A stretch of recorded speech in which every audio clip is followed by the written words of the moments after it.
masuk surga? Ini yang harus menjadi perenungan bagi kita masih hidup. Dan ini harus kita pastikan di dalam hidup kita. Kalau saya mati, saya akan mati. Kan hanya dua tempat. Ketika manusia mati, dia akan ke neraka atau dia akan ke surga. Dan malam hari ini seandainya kita meninggal dunia, seandainya, bukan seandainya, pasti jadi seandainya meninggal dunia, apakah kita yakin pasti masuk surga? Yang yakin masuk surga cuma kata. Saya pastikan dulu di sini. Saya mau lihat dulu di sini. Kalau saya meninggal, saya pasti masuk surga. Ya, katakan saya melihat. Saya tidak mau yang setengah begini. Yang setengah berarti nggak yakin itu. Masih ragu-ragu itu. Kalau dia angkat ini dia benar yakin. Saya mau lihat dulu ini. Ya. Oh, ada yang tidak yakin. Tidak yakin ibu. Ibu tidak yakin. Kalau meninggal, apa takut meninggal bu? Ya benar, ini saya serius. Serius bisa antar ya. Saya serius bisa antar. Yang ini sekali lagi, yang yakin kalau meninggal malam ini, saya masuk surga. Coba. Bisa melihat dulu semua. Tapi ada juga ini kata-katanya. Yang katakan gini kan ini, saya pikir ini masuk surga. Kalau gini, apalagi yang ini. Kalau yang gini kan harus angkat tangan di atas kepala. Di atas kepala itu sudah yakin ya, sudah. Keyakinannya artinya tidak diragukan lagi. Kalau masih begini berarti dia ragu. Apalagi masih begini, masuk surga nggak? Tapi kan mikir, masuk surga nggak ya? Iya kan? Ya seperti itu. Tapi mengatakan semua orang pasti akan meninggal ini akan mati.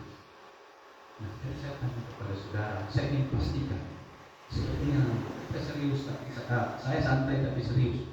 Saya ingin pastikan iman saudara seperti apa iman saudara. Apakah saudara sudah punya iman yang benar atau saudara hanya ikut-ikutan saja? Orang yang sudah beriman benar kepada Allah tidak akan takut lagi. Tidak akan takut lagi dari namanya kematian. Sebab dia tahu kalau saya mati, saya pasti masuk surga. Tetapi apa yang menjadi dasar saudara? Yakin saudara masuk surga? Boleh angkat tangan dan berikan jawaban kita agak sering sedikit supaya tidak terlalu ingat. Ibu tadi kan yang masa kemarin aja, yang masa kemarin kayak ikannya nasihat itu ya dari itu. Kalau tidak salah ya, yakin dia masuk surga. Apa alasan? Ya, alasan saudara kan tadi angkat tangan. Iya kan? Saya mau tanya. Yang angkat tangan saja yang jawab, yang angkat tangan yang orang yang bisa sudah tahu hasilnya. Tapi yang angkat tangan saja. Saya mau tanya yang angkat tangan. Apa alasan saudara yakin pasti masuk surga? Ada yang bisa jawab? Berarti kalau saudara nggak bisa jawab, saudara juga belum yakin masuk surga. Saudara ikut-ikutan saja, aku pasti masuk surga. Iya kan Om?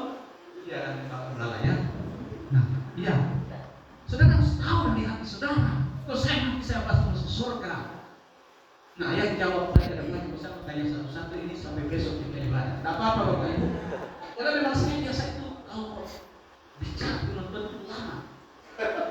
Kalau nggak ada kasih tahu, sudah lama sudah ada tertidur kan itu seperti mana? Pergi. Dengar lagi. Bapak Ibu saya cerita kemarin sama teman. Saya pernah ibadah di Jakarta di tempat saya.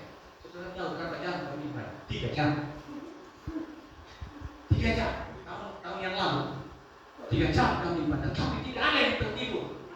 Semua mendengar saudara dengan jelas firman Tuhan. Dan ini memastikan hidup kita di dalam dunia ini. Karena Allah itu sudah selesai dia. Kalau kita yang di dunia ini, entah kita oma ini, ya, atau oma yang lain, opa yang lain, atau kita semua. Yang sekarang saya ulang lagi, saya balik lagi yang angkat tangan tadi, yang saya tanya. Nah, saudara tidak usah takut. Justru kalau saudara jawabnya benar, kalau tidak benar saya biar lurus supaya yang benar. Ya, jadi benar. Oke? Tidak apa-apa ya. Kita kayak semi pendalaman. Tidak apa-apa karena kita perlu menghibur keluarga. Kalau keluarga itu tersenyum berarti kan kami juga senang. Mereka suka, ya. Begitu lah. Walaupun dalam buka cita. Nah, saya mau tanya, seandainya meninggal dunia malam ini kan percaya pasti masuk surga. Apa alasan saudara percaya masuk surga? Coba saya ada yang jawab? Ada? Karena Bapa di surga sudah menyediakan tempat. Nah, ada lagi yang bisa jawab? Ada lagi? Silakan. Apa mau ya? Mau panggilan ya? Mau. Tidak usah takut, saya kan tidak makan godang. Kalau saudara salah jawab, saya tidak makan.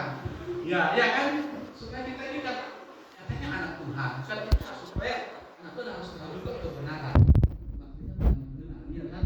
Nah, sekarang apa tadi? Tadi karena Bapak di surga sudah sediakan tempat. Ada lagi? Melakukan firman Tuhan. Ya. Ada lagi? Ada lagi? Ini yakin nggak ya? Masuk surga. Bapak kiri Pak, dapat 100.000 ini Bapak. Apa Pak? Hah?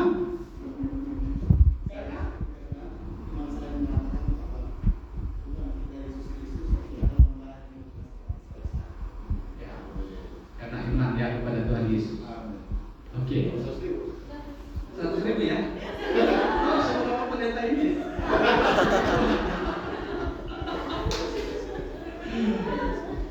Karena iman saya berkata ya, jadi sudah mati di atas kayu salib. Iman saya berarti percaya. Oke. Jadi Tuhan Bapa di surga sudah sediakan tempat. Tadi ada yang bilang melakukan firman Tuhan. Jadi karena iman saya berkata bahwa Yesus sudah mati di atas kayu salib. Semua itu benar. Tapi saudara, seandainya hari ini kita meninggal dunia dan berdiri di pintu surga, ya Tuhan, karena yang punya surga itu kan Tuhan. Dan Tuhan bertanya kepada kita, alasan saya memasukkan kamu ke dalam surga. Kita menjawab apa sama Bapak di surga sama Tuhan? Apa alasan saya? Kalau saya Allah ya Allah. Apa alasan saya masih masuk ke dalam rumah tempat Yesus? Apa alasan? Ya, dan harus ada alasan kalau seandainya dia bertanya. Nah, baik Bapak Ibu Saudara, kalau seandainya kita berdiri di surga, masuk meninggal dunia dan berdiri di surga, yang bertanya alasan saya memasukkan kamu ke dalam surga. Ada macam-macam kan orang tahu. Karena imanku berkata Yesus mati di atas kayu salib. Imanku berkata Bapa sediakan tempat di surga. Imanku berkata karena aku melakukan firman Tuhan. Tapi malam hari saya punya kabar baik buat Bapak Ibu Saudara sekalian. Amin. Hidup kekal atau surga itu adalah anugerah. Artinya pemberian cuma-cuma kepada saya dan saudara, kepada kita manusia, secara cuma-cuma tanpa kita melakukan apa-apa. Seperti seorang raja atau seorang wali kota yang memberikan hadiah kepada kita rakyat yang tidak bekerja, tidak melakukan apa-apa. Jadi hidup kekal itu adalah gratis, cuma-cuma tanpa kita melakukan apa-apa. Tapi Tuhan di surga memberikan kepada kita manusia. Hanya semua manusia tidak dapat menerimanya. Kenapa? Karena ada yang menghalangi. Apa yang menghalangi manusia menerima hidup kekal atau surga itu? Dosa. Semua manusia sudah berdosa. Orang anak kecil sejak dia dari aja berdosa, tapi dia bisa berbohong. Karena sejak Adam dan Hawa jatuh dalam dosa, maka dosa itu menjalar kepada seluruh keturunan. Yang semua manusia sudah berbuat dosa. Nah, seandainya kita berbuat dosa, saudara, dan dosa itu kita tahu ada di pikiran. Di pikiran saja kita tahu berpikir jelek tentang suami, tentang istri, tentang orang lain, itu sudah dosa. Di mulut kita yang maki-maki ada dosa. Di perbuatan kita dosa. Banyak sekali macam dosa. Sudah. Seandainya satu hari kita melakukan dosa, tidak saja satu pikiran, di mulut, tanpa sadar kita melakukan dosa. Bukankah kita termasuk orang baik? Ya, kalau cuma 3 macam dosa itu banyak sekali, tapi kalau cuma 3 bukankah kita termasuk orang baik? Tetapi kalau dikalikan dalam 1 bulan kali 3 jadi berapa? Berapa Bapak Ibu? 90 dosa. Kita buat 1 bulan. Kan kita tidak berhitung. Dalam 1 tahun berapa? Kali 30 sudah 1.080 dosa.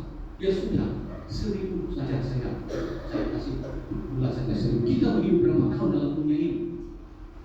yang pilih ini termasuk 44 tahun sudah meninggal, ada yang mau 60 tahun, ada yang 70 tahun, ada yang 80 tahun. Tapi setiap kita tentu ada yang ada serabutan. Tapi kan kita di hati kita kepingin, ada yang kepingin umur panjang. Saya sudah 70 tahun kali 1000 berarti 70.000 usaha, banyak sekali. Maka dengan usaha kita, saudara, kita tidak mungkin dapat menyelamatkan diri kita sendiri. Tidak mungkin kita dapat masuk surga karena dengan dosa yang banyak kita tidak mungkin dapat masuk surga. Maka harus ada cara yang berbeda. Bagaimana cara Allah? Nah, kita lihat cara Allah. Allah itu seringkali, saudara, orang berpandangan salah tentang Allah. Pikirnya Allah itu ya sifatnya maha kasih. Sehingga banyak orang berpikir karena Allah itu makanya seperti seorang kakek yang memelihara cucu. Walaupun cucunya salah, tidak semua kakek, tapi kebanyakan walaupun cucunya salah, tidak dimarahin sama kakek. Benar? Karena di sini ya ada benar ya. Betul. Banyak orang begitu, sehingga banyak orang, saudara, berpikir apa saya buat dosa, ada apa-apa pastikan akan tidak dimarahin sama Tuhan. Juga ada yang berpikir bahwa Allah itu seperti toko polisi, seperti polisi. Atau polisi itu kalau di Surabaya orang bawa SIM, nggak bawa salah jalur itu ditangkap. Orang ketakutan karena polisi itu selalu dia adil tanpa kasih. Jadi setiap salah pasti dihukum, dia salah pasti ditilang. Sehingga banyak orang menghubungkan hidupnya itu berpikir karena ini hukumnya Tuhan, sehingga dia takut datang kepada Tuhan. Yang benar itu dia kasih sekaligus dia juga Allah yang adil. Allah dia punya sifat kasih sekaligus dia punya juga sifat adil. Dan ini berjalan bersama-sama. Di satu sisi bahwa Allah ingin menghukum kita manusia yang berdosa, tapi di sisi lain kita manusia yang paling mulia. Dia ingin saudara kita dia mengasihi kita, tapi di sisi lain dia ingin menghukum karena dosa. Ini seperti dilema, tetapi bagaimana kasih dan keadilan Allah itu berubah. Dia tunjukkan itu melalui pengorbanan. Ada seorang jenderal Samila, sudah dia memimpin rakyat dari satu tempat ke tempat yang lain di Rusia dari pemerintahan yang kejam. Pada satu saat, saudara, karena makanan terbatas di tenda di tempat mereka tinggal itu kehilangan makanan. Lalu prajuritnya datang membawa laporan. Lalu sang jenderal tadi malam di tenda kita, tenda itu kehilangan makanan. Sangat marah jenderal ini karena persediaan mereka terbatas. Lalu kehilangan yang mengumpulkan seluruh rakyat yang dipimpinnya itu, dan dia berkata, mulai hari ini siapapun yang kedapatan mencuri akan dicambuk 50 kali cambukan. Lalu sang jenderal ini berkata kepada prajuritnya, sekarang kamu pergi cari siapa yang telah mencuri, dihukum 50 kali cambukan. Tidak lama kemudian datang lagi laporan. Lalu sang jenderal, hari ini kehilangan lagi makanan di tenda itu. Apa cara jenderal? Malam sudah hilang, ini lagi kehilangan. Dan tetapi prajuritnya berkata, tetapi Pak Jenderal, yang mencuri itu tidak lain adalah ibu sang jenderal sendiri. Tapi dia jenderal yang adil dan jenderal yang bijaksana. Dia berpikir kalau saya menghukum, itu saya ini sudah umum kan, yang mencuri yang kedapatan pasti akan dihukum. Kalau saya menghukum ibu saya, orang akan berkata saya tidak sayang sama mama saya. Kalau saya tidak menghukum, juga orang-orang lain itu ngomong nanti jenderalnya tidak ada. Tapi secara bersamaan, saudara, di saat itu dia berkata hukuman harus dijalankan. Seketika itu dia melepaskan jubah kebesarannya dan dia memeluk ibunya, dan dia berkata kepada jenderal, kepada prajuritnya, hukuman harus dijalankan. Dia yang menanggung, dia menerima hukuman, yang menutupi ibunya hukuman tidak pernah cambukan 50 kali cambukan dan luka-luka dan berdarah. Sudah jenderal ini menunjukkan cintanya kepada ibunya, sekaligus adil kepada seluruh rakyat dengan pengorbanan. Dia mengorbankan dirinya, dia menerima untuk menunjukkan cinta kepada ibunya, dan dia menunjukkan keadilan kepada rakyat yang dipimpin. Demikian juga dengan Allah. Allah tunjukkan kasih dan keadilannya kepada manusia melalui pengorbanan dirinya di dalam pribadi Yesus Kristus. Yesus Kristus itu adalah Allah yang datang ke dalam dunia menjadi manusia. Dia hidup benar, dia hidup suci, dia tanpa kesalahan, tanpa dosa. Tapi dia mau, saudara, menanggung dosa manusia. Dia mau memikul salib. Dia mau mati di atas kayu salib untuk dosa-dosa manusia. Tapi sebelum dia mati, dia berkata, sudah selesai. Apa yang Yesus selesaikan? Semua urusan dosa manusia yang harus manusia tanggung, yang harus manusia alami, yang karena dosa manusia harus dihukum. Tapi Yesus mau dihukum karena dosa saya dan saudara. Alkitab mengatakan dia yang tidak mengenal dosa telah dibuat Allah menjadi dosa, sehingga hidup saya dan saudara dibenarkan di hadapan Allah. Dia Allah menjadi manusia. Dalam keadaannya manusia, dia harus mati. Tapi karena dia Allah, di hari ketiga dia bangkit dan dia naik ke surga. Di atas surga dia mengaruniakan anugerah hidup kekal kepada manusia. Dan anugerah hidup kekal ini hanya dapat diterima dengan iman, dengan percaya. Anugerah hidup kekal hanya dapat diterima dengan percaya. Ada iman yang menyelamatkan dan ada iman yang tidak menyelamatkan. Iman yang tidak menyelamatkan adalah orang beribadah seperti iman yang gelap, tapi dia tidak tahu siapa yang beribadah. Dia melayani tapi tidak sadar. Dia tidak tahu siapa yang melakukan. Itu iman yang buta, seperti orang melompat di dalam gelap. Kemudian yang kedua, iman yang hanya di akal saja. Ini iman yang tidak menyelamatkan, cuma di akal. Dia tahu Yesus itu melakukan mujizat. Yesus itu membangkitkan orang mati. Dia tahu Yesus itu, saudara, melakukan mujizat memberi makan 5.000 orang. Dia tahu Yesus itu lahir, Yesus itu mati, Yesus itu bangkit, tapi hanya di akal saja. Dia tahu, tapi dia tidak mau datang ibadah. Dia tahu, tapi dia tidak mau datang bergereja. Dia tahu, tapi dia tidak mau datang berseru. Dia tahu. Nah, seandainya saudara, saya sakit, saya tahu di sana tuh ada dokter yang bisa sembuhkan saya. Lalu saya tidak datang ke sana ke balai dokter itu, apakah saya bisa sembuh? Bisa sembuh? Tidak bisa sembuh. Demikian juga dokter tahu Tuhan berusaha, Tuhan menebus dosa itu, tapi kita tidak datang kepada Dia. Apakah kita dapat diselamatkan? Tidak. Kemudian yang ketiga, iman yang tidak menyelamatkan adalah iman yang mengandalkan Yesus nanti hanya untuk hal-hal yang sementara. Apa itu? Saya berdoa supaya saya dapat rumah, saya berdoa supaya saya dapat mobil, saya berdoa di anak muda supaya dapat istri. Saya berdoa supaya sekolah saya berhasil. Pokoknya saya berdoa supaya saya sembuh. Itu mengandalkan Tuhan tapi hanya untuk hal yang sementara.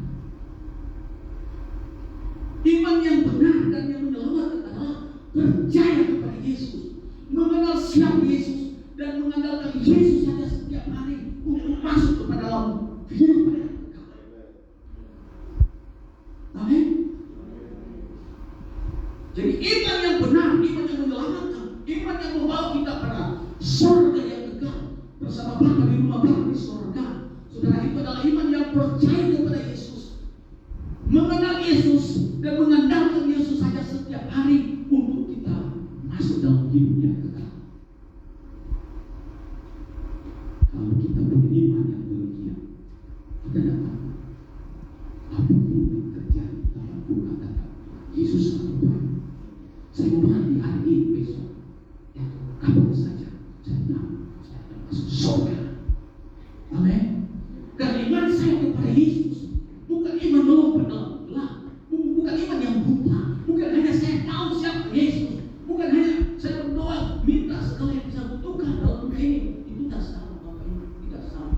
Itu hal yang benar dan baik untuk kebutuhan kita selama hidup dalam dunia ini. Tapi iman yang benar memastikan hidup saya dan saudara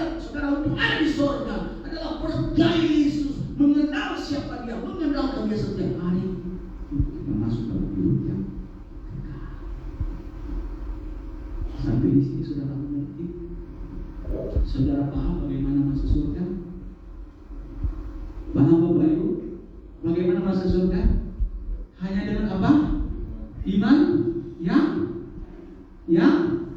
menyelamatkan. Hanya dengan iman yang menyelamatkan.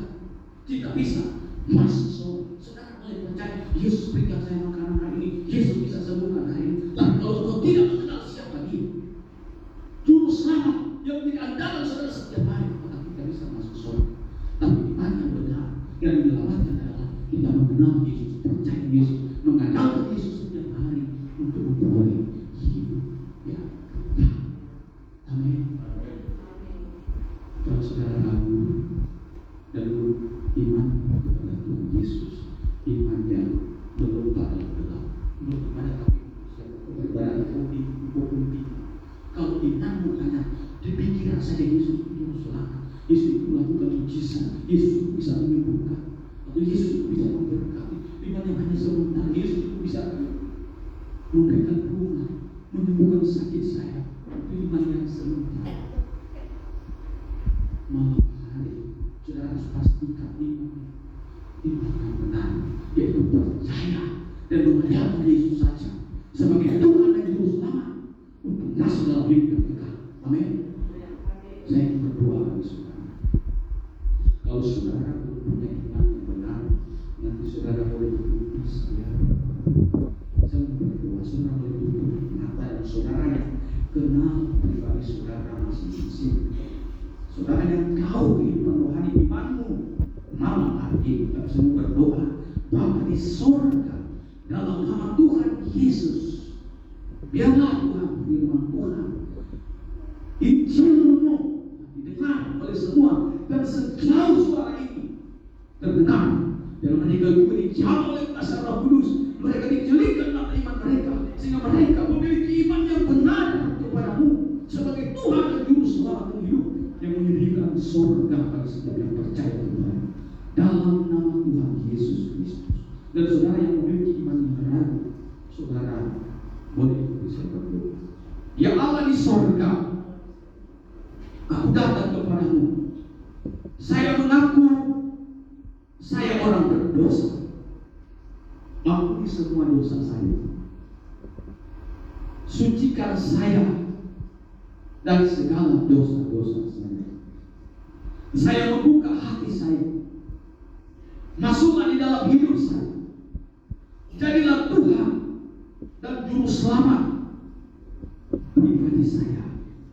Mulai malam ini, Engkaulah yang menjadi Tuhan, Juru Selamat pribadi saya.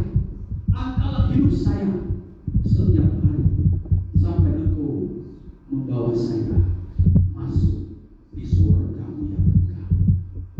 Di dalam nama Tuhan Yesus Kristus. Terima kasih Tuhan, berdoa dalam nama Yesus Kristus. Haleluya. Amin. Boleh kita berikan tepuk tangan saudara.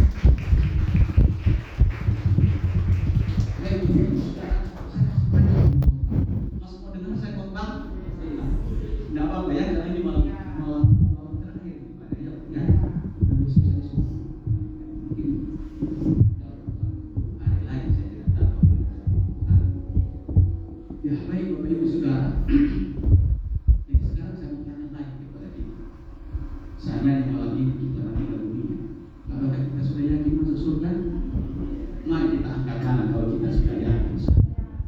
Mari kita angkat tangan kalau saudara sudah yakin. Saudara belum mau mati, tapi kalau seandainya malam ini saudara sudah yakin, saudara ada ketakutan. Coba boleh angkat tangan, saya mau lihat dulu. Saya mau lihat dulu dari sini. Oh semua yakin, semua yakin. Mari kita tepuk tangan. Semua sudah demikian senang saudara. Ketika kita berpisah, saya kembali besok ke Surabaya. Teman saya juga kembali ke Rote. Saya senang melihat saudara sudah punya iman yang benar, yakin. Mau susah atau kaya, banyak uang atau tidak, mau sakit atau sehat, kapanpun saya mati, saya pasti masuk surga. Amin. Baik saudara yang terkasih dalam Tuhan, sekarang saya baru masuk pada khotbah. Masih mau dengar Bapak Ibu? Baik, hari ini saya akan bicara tentang tetap mengucap syukur sekalipun ditinggal mati. Saya bicara singkat saja. Tetap mengucap syukur sekalipun kita ditinggal mati atau ditinggal pergi. arti sini pergi karena meninggal seperti almarhum pergi meninggalkan istri, anak-anak, baik Joe, anak Jonathan, Juliet, Mama, Iin, dan keluarga besar kami Tuhan. Tidak mengucap syukur sekalipun kita ditinggal pergi oleh orang yang kita sayang, sekalipun kita ditinggal mati oleh orang yang kita sayang. Kenapa kita harus mengucap syukur? Karena mengucap syukur itu adalah perintah Allah kepada orang yang sudah diselamatkan. Amin.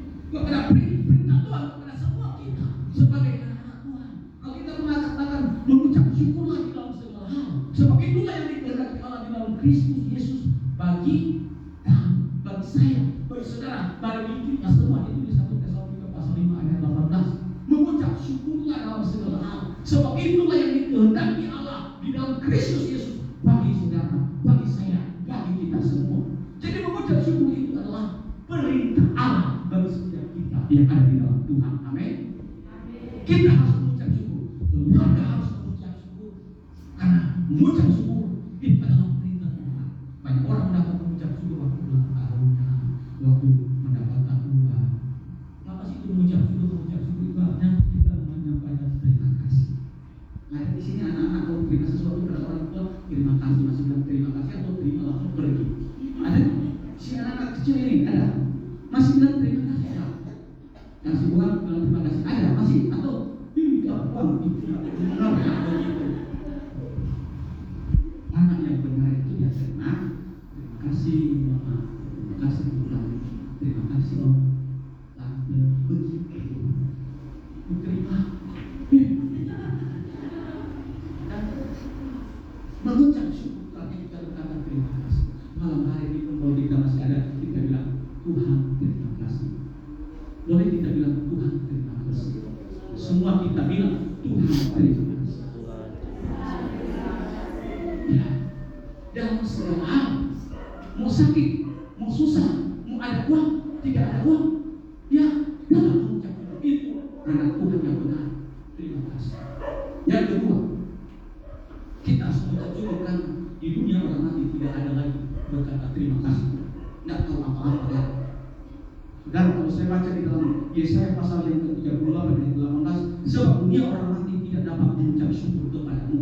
Jadi dunia orang mati, almarhum sudah tidak bisa mengucap syukur kepada Tuhan, tapi kita diperintahkan mengucap syukur karena saya dan saudara kita semua masih hidup, masih bernapas. Amin. Jadi kita harus mengucap syukur. Orang yang sudah mati sudah tidak tahu apa-apa. Saya dan saudara yang harus mengucap syukur pada malam hari, apalagi semudah mati makan. Harus bilang terima kasih ya healthy, begitu ya, supaya kita tetap semangat. Oke, ibu, ya, terima kasih. Kalau terima kasih, mati kalau benar dan bagiannya ini namanya Bapak almarhum. Terima kasih ibu yang rajin. Bilang terima kasih loh, supaya mereka juga senang. Amin. Coba anak-anak, kamu terima uang sama ya kamu bilang terima kasih, senang loh Bapak. Besok dikasih lagi. Iya, tapi kalau dikasih bilang juga terima kasih. Yo, sama dengan Bapak kita di surga. Bapak di surga mau kita selalu mengucap syukur karena Bapak selalu beri kita bernapas setiap hari. Kalau kita juga masih bisa makan itu karena Bapak di surga pelihara kita. Maka ketika kita bilang terima kasih, pasti dia akan selalu pelihara hidup kita. Maka jangan lupa selalu mengucap syukur. Kenapa kita harus mengucap syukur? Nah, saudara, kenapa mengucap syukur saudara? Sekalipun tidak mati. Mari kita lihat firman Tuhan. Ada bawa Alkitab atau ibu? Supaya saya tidak bohong bicara sama saudara. Kita baca Alkitab dan pikir kita saya bohong, enggak kan? Nah kita lihat Wahyu pasal yang ke-14 ayat yang ke-13. Wahyu pasal 14, kalau saudara tidak bawa Alkitab tidak apa-apa yang bawa boleh baca dengan saya. Karena kita mau ibadah sampai jam 12 malam ya. Kalau itu main catur sampai pagi. Nah, yang sekolah kan pakai online ya, yang anak-anak iya betul. Online ya sudah. Kita sampai pagi malam.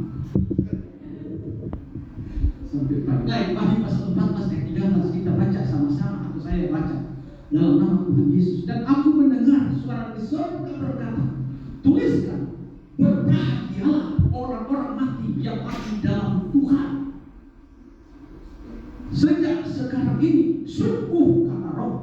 supaya mereka boleh beristirahat dari jerih lelah mereka, karena segala perbuatan mereka menyertai mereka. Apa alasan kita mengucap syukur? Karena almarhum Bapak Pendeta Ferry meninggal di dalam Tuhan. Begini kata firman Tuhan, berbahagialah orang-orang mati yang mati dalam Tuhan. Karena almarhum Fendi, Bapak Fendi, Pendeta Fendi meninggalnya sudah di dalam Tuhan Yesus. Amin. Kata berbahagia ini saudara bicara tentang diberkati. Ya, ini arti berbahagia, ini diberkati, beruntung, mulia atau mulia. Jadi orang yang mati di dalam Yesus dia ditinggikan Tuhan. Orang yang mati di dalam Tuhan dia diberkati oleh Tuhan. Banyak kan kita kan mengukur berkat itu uang, itu berkat memang betul, tapi secara umum semua orang bisa katakan itu. Orang percaya Yesus tidak ada, semua bisa menikmati itu. Berkat Allah itu untuk semua kita. Tapi berkat yang mulia yang tertinggi, kata diberkati berbahagia, diberkatinya ditinggikan Tuhan. Orang yang mati di dalam Tuhan. Jadi kalau saudara mau mati harus di dalam Yesus. Amin. Almarhum mati di dalam Tuhan. Mati di dalam Tuhan. Jadi saudara yang kekasih itu satu kebahagiaan. Bukan bagaimana cara kita mati, berapa banyak umur kita dalam dunia ini, tetapi yang pertanyaan adalah apakah kita, posisi kita, hidup kita sudah ada di dalam Tuhan. Itu yang dipertanyakan. Kalau kita sudah di dalam Tuhan, sudah punya iman yang benar, maka kita tidak akan takut lagi. Amin. Karena kita sudah di dalam Tuhan. Dan orang yang meninggal di dalam Tuhan, kalau kita berkata, bisa katakan berbahagia, berkati. Yang kedua, dia beristirahat. Ya, kalau orang istirahat tidur misalnya, tahu apa-apa kan? Nggak ada yang tahu, kan? Dia nggak tahu apa. Dia sudah nggak tahu apa-apa. Dan yang ketiga, dikatakan firman Tuhan, segala perbuatannya akan menyertai. Kenapa dia berbahagia? Semua yang dilakukan dalam dunia ini, semua yang dia buat dalam dunia ini, membantu orang susah, membantu anak-anak jalanan, melayani di gereja, memberikan korban di gereja, dan terakhir almarhum itu melayani di tempat saya di Surabaya tanggal 13 Juli. Dia datang sama tokohnya Pak Marcel dan istri serta mereka ramai di gereja di tempat saya, foto bersama-sama. Maka foto itu saya munculkan lagi, saya tulis dan saya tulis pelayanan terakhir Bapak Pendeta Ferry Manopo di JPDI Manopo. Saya kirim ke rumah kerja saya mereka mendatang. Itu terakhir. Tapi saya yakin perbuatan yang buruk akan menyertai dia, akan bersama-sama dengan dia. Dan dia mati di dalam Tuhan. Kita mengatakan segala perbuatan akan menyertai. Saudara, kalau kita masih hidup, mari kita berbuat untuk kemuliaan Tuhan. Menolong orang tak pun kita kaya, kita bisa tolong orang yang susah.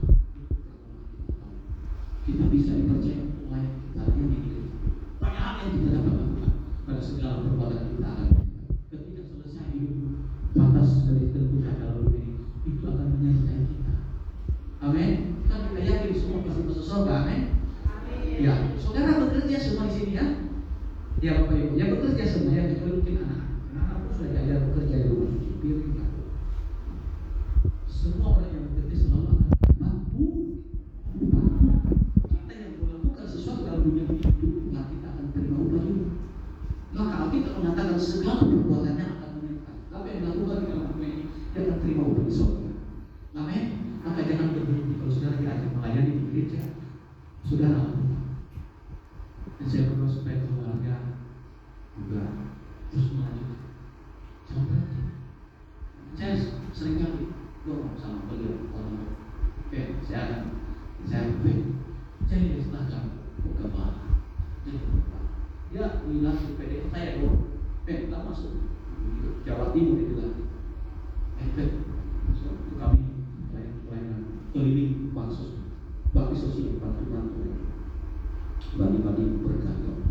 Jadi kamu urus saja, kamu punya apa nanti lah.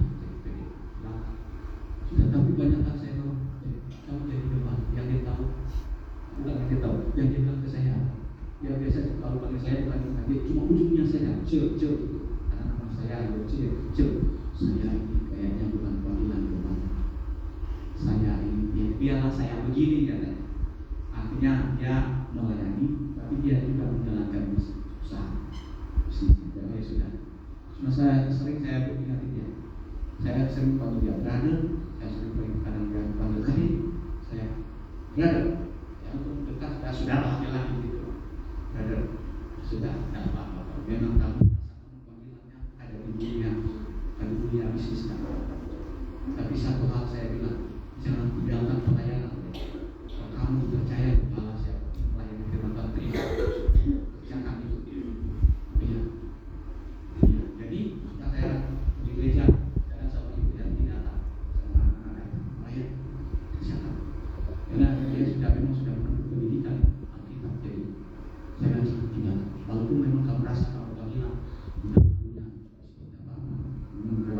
kamu bisa memberkati orang banyak. Tapi kalau kamu disuruh melayani firman Allah, memberitakan artinya, jangan. Itu terakhir saya kenal dengan beliau pada bulan September. Dia melayani pada bulan itu berkat. Dan segala perbuatan yang saya yakin, karena dia mati di dalam Tuhan, akan ada bersama dia di surga. Maka jangan kita tinggalkan pelayanan. Percaya sekecil apapun itu, saudara, akan ada nilai dari surga. Amin. Maka kerjakan, jangan tinggalkan. Mulai apalagi si Jonathan yang biasa saya bawa Jonathan kalau bisa ke konco yang 25 tahun bertemu bawa katanya di Rote Jonathan. Cuma kenapa mau bawa Jonathan? Biar dia mentalnya kuat. Nanti dia ke kota dia udah itu dia sering bagus. Kalau karena kita memang sama-sama dari daerah yang sama di kampung yang berbeda, tapi daerahnya sama. Lepahannya itu lepahan. Kelas mungkin bisa masuk ke sini. Butuh mental. Ketika di kota dia mental dia rajin. Wah, so bagus. Jadi tujuan kayaknya dia dari rumah Tuhan menurut bapaknya. Bukan dia, Jonathan. Tapi apa yang menjadi harapan bapaknya semoga mendengarkan jalan. Tapi kita akan mendengar musik. Jadi sudah segala perbuatan yang akan menyertai. Yang kedua, alasan kita menjauh syukur supaya kita berdoa. Tadi ini bilang karena apa tadi Bu? Dan tinggal berapa lagi? Nah, ya. Yang kedua, saudara, alasannya karena saudara dia sudah bersama dengan Tuhan di surga. Kita semua mencari syukur dia di dalam Tuhan. Yang kedua, dia sudah dengan Tuhan di surga. Dia katakan Alkitab di dalam Yohanes pasal 14, saya membaca juga saja. Saudara dengan ayat 14, ayat 2. Di rumah Bapakku banyak tempat. Jika tidak demikian, tentu aku mengatakannya kepadamu. Sebab aku pergi ke situ untuk menyediakan tempat bagimu.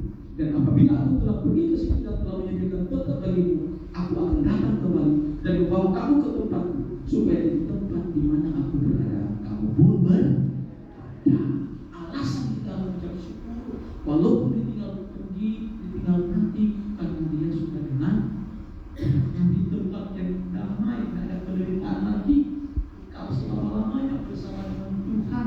Jadi saudara yang terkasih di dalam Tuhan, almarhum saat ini sudah ada di Spirit House di surganya Allah. Karena Yesus berkata saudara kepada orang yang sama-sama disalib, dia berkata, Tuhan kalau engkau datang ingat aku. Dan Yesus berkata, hari ini juga engkau akan ada bersama aku di Firdaus. Di Firdaus itu adalah tempat roh-roh orang yang mati di dalam Tuhan. Dan orang yang di pinggir salib Yesus itu, dia percaya kepada Yesus, dia hari itu mati. Karena orang yang disalib pada saat itu akan mati di gunung. Kalau sudah menjawab itu pasti akan ujungnya mati. Maka Yesus berkata, hari ini engkau akan bersama dengan aku di Firdaus. Artinya ketika dia meninggal, dia bersama dengan Tuhan di Firdaus. Di mana saudara? Di Firdaus yang kita sebut itu di surganya Tuhan. Dan saudara lihat di dalam Pengkhotbah, saya mau baca Pengkhotbah pasal 9 ayat 5 berkata begini, karena orang-orang yang hidup tahu bahwa mereka akan mati, tetapi orang yang mati tidak tahu apa-apa, tak ada upah lagi bagi mereka, maka kenangan kepada mereka sudah lenyap. Pengkhotbah pasal 12 ayat 7 bilang begini, dan debu kembali menjadi tanah seperti semula, dan roh kembali kepada Allah yang mengaruniakannya. Debu kita, debu akan kembali ke debu tanah, tapi roh kita akan kembali kepada Allah. Hari ini juga ketika orang meninggal, ketika dia meninggal, hari itu juga dia sudah dibawa ke surga rohnya. Sudah di surga. Coba saudara, sudah di surga Openi. Sudah di surga. Rasanya firman Tuhan. Sudah di surga. Sudah tahu apa-apa, Bapak Ibu. Saudara bawa makanan ayam yang paling enak, tidak bisa makan lagi. Maka kalau saudara melayani suami, yang istri melayani suami dengan baik waktu masih hidup, bisa suami melayani istri, sedangkan istri waktu masih hidup. Orang anak-anak yang melayani, sedangkan orang tua masih hidup. Dan kalau sudah nanti dia sudah tidak tahu apa-apa. Amin. Debu akan kembali menjadi debu tanah, dan roh kembali kepada Allah. Jadi kalau bilang kembali, ya hari itu langsung di Firdaus. Tidak jalan-jalan lagi. Saya mau makan bakso, saya mau ada di sini ya. Ibu, saya tidak mimpi lagi. Ibu nanti pasang nomor sini. Bukan. Tidak ada lagi, saudara. Dari mana? Dari firman ketika sudah Alkitab. Apa yang dikatakan firman Tuhan itulah yang menjadi kebenaran dasar hidup saya dan saudara untuk melakukan sesuatu.